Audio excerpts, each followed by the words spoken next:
Yeah, oh, for sure. You know, like warm weather will affect them, and cold weather affects them. You have, you know, some years, I think it happened this year, where we had quite mild weather and some rain and stuff in November, and that, what happens there, that affects the food chain, because the snow turns to kind of ice and freezes, so it makes it all thawed out, and then the snow freezes and like ice, and then the animals have a hard time to get the food. The other thing that happened this year, I think, and Freddie's the expert on this, is that we got a lot of snow in the downtown, and it's difficult for animals to get their food as well.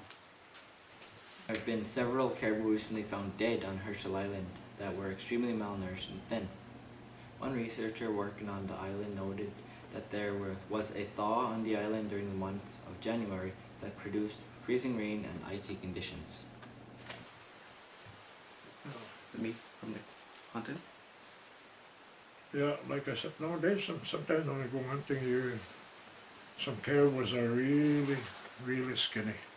I don't know what's causing it, but it's because of their food maybe, or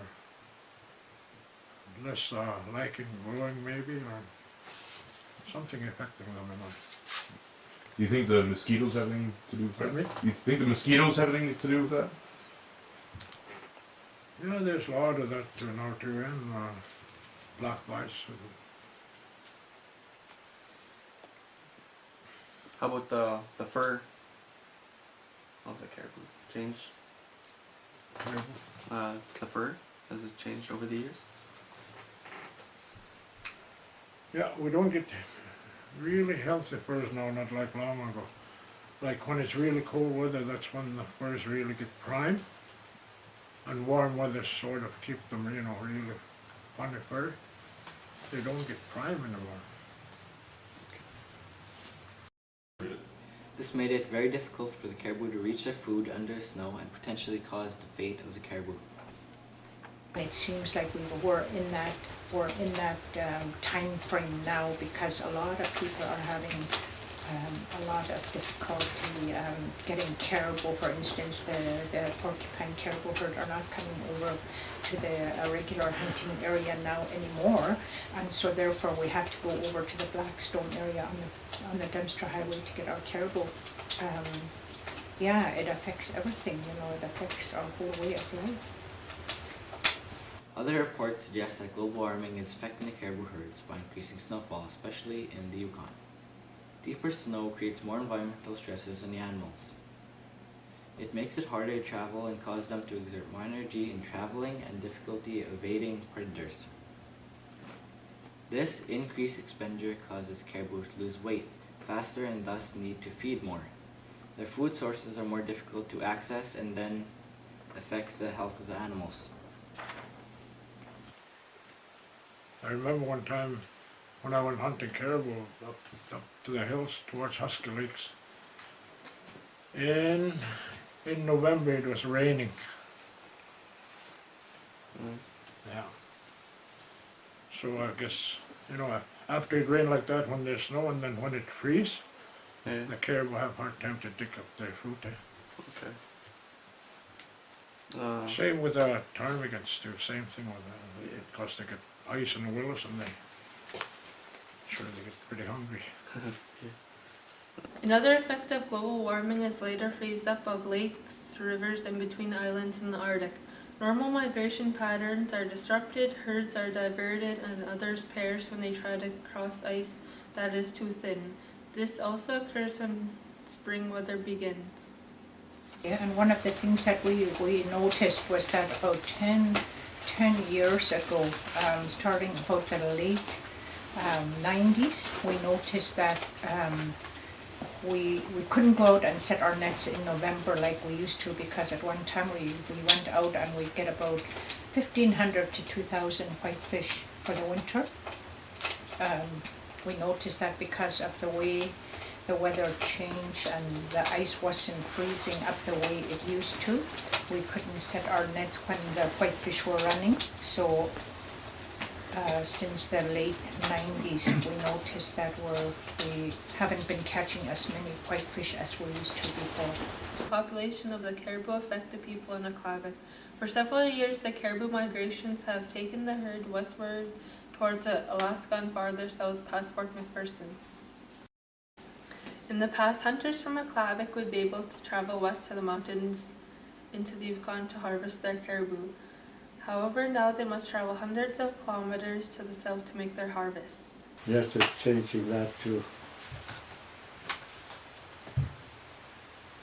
Yeah, a lot of the people are now going out up on the Dunster Highway and hunting for the porcupine caribou herd, because now that they have a quota on the herd around the Tuck area, you know, a lot of the Inuvialuits are now going up on the Dunster Highway, and we have people from the Yukon who are coming over and harvesting the porcupine caribou herd, because there's quotas on different caribou herds now, because of the low numbers. So yeah, our hunting has definitely changed, you know, and to try to accommodate everybody, we have to, because there's quotas on caribou in different regions. Now there's the hunting that's happening on the Dunster, so yeah, it has changed. Birds used to return north because there was so many ducks and geese. It was just dark in the sky, and today, when the spring thaw starts, you very rarely see the ducks and the geese anymore, because of the global warming and that, the birds are also changing their migratory path, and the fish are doing the same thing. There's areas where on the Rat River where they used to catch char, they're not harvesting char there anymore, just maybe a couple. So all these things tell us that there is a big change in the animals, the fish, the birds. So it's definitely affected our way of life.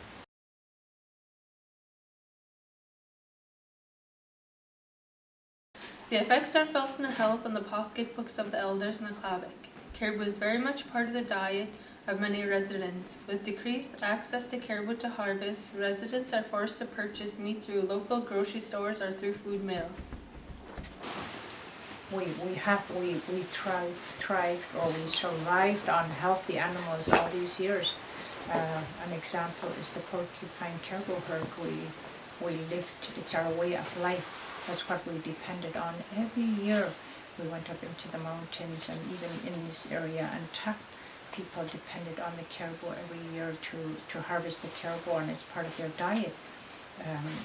If we lose our caribou, if we, eventually we don't have any caribou, it's going to affect our way of life, because then we would have to depend on the store-bought meats, and we're not used to living on food that's been, raised in another part of the country where they use a lot of chemicals to make the animals healthy. We don't do that. Our animals are healthy out there on a nice clean land, and if they're sick, then it affects us. Economic pressures cause prices of quality products to become very high. Many of the residents, especially the elders, live on fixed income and are forced to choose less expensive types of food that can sometimes be poor quality. If these residents are not able to enrich their diets with quality foods, such as wild caribou, which is rich in iron and minerals and low in fat, they are forced to buy lower quality foods such as processed meats that are filled with excess sodium and high in fat. The situation leads to higher cases of health-related issues due to poor diet, such as diabetes, hypertension, and heart disease.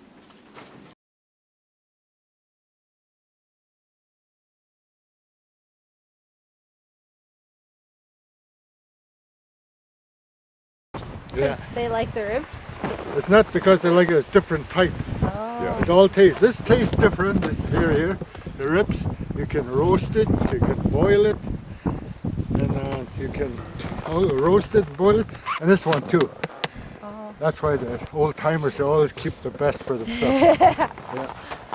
I thought I thought it all tastes the same.